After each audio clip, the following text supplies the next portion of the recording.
Today we're going to learn about quantifiers in English. Quantifiers are words that help us talk about quantity, that is, how much or how many of something we have. Today we will focus on a lot of, lots of, many, much, and very. Let's start with a lot of and lots of. These two expressions have the same meaning. We use them to talk about a large quantity, but not an exact number. We can use them with countable nouns like books, pens, students, and also with uncountable nouns like milk, time, paper. For example, there are a lot of students in the classroom, there are lots of pens on the desk, there is a lot of paper in the office, there is lots of milk in the fridge.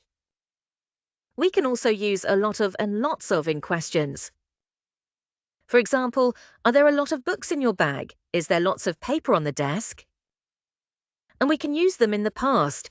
There were a lot of students in class yesterday. There was lots of homework last week. For negative sentences, we add not. For example, there aren't a lot of students today. There isn't lots of paper. There weren't a lot of tests last week. There wasn't lots of time. Remember, we don't say how a lot of. That is incorrect. Now, let's look at many. We use many with countable nouns. It is common in questions and negative sentences, but we can also use it in positive sentences. For example, how many students are in the class? Many students are here. Did many people take the test? Not many people took the test. So remember, many is used with countable nouns. Next, we have much. We use much with uncountable nouns like time, milk, paper. We usually use it in questions and negative sentences.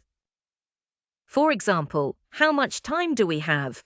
There isn't much time. Is there much homework? There isn't much homework. Was there much paper? There wasn't much paper. So much is used with uncountable nouns. Now let's talk about very. This word is a little different. We use very with adjectives and adverbs to make them stronger. For example, the classroom is big. The classroom is very big. The lesson is interesting. The lesson is very interesting. We are tired. We are very tired. This test is difficult. This test is very difficult. We can also use not very to make something weaker or less strong. For example, it isn't very cold. This exercise isn't very difficult. The class is not very big. The test is not very easy. This is very common in everyday English. Let's look at some examples with classroom vocabulary. There are a lot of students in the classroom. There are lots of pens on the desk. There isn't much paper in the folder. Not many students are in the office today. There isn't much time to finish the test. This exercise is very easy. That lesson is not very interesting. These examples show how we use quantifiers in real situations. To summarize, we use a lot of and lots of for large quantities with both countable and uncountable nouns, many for countable nouns, and much for uncountable nouns, especially in questions and negatives. We use very to make adjectives stronger. Learning these words will help you describe quantity and opinions more clearly in English.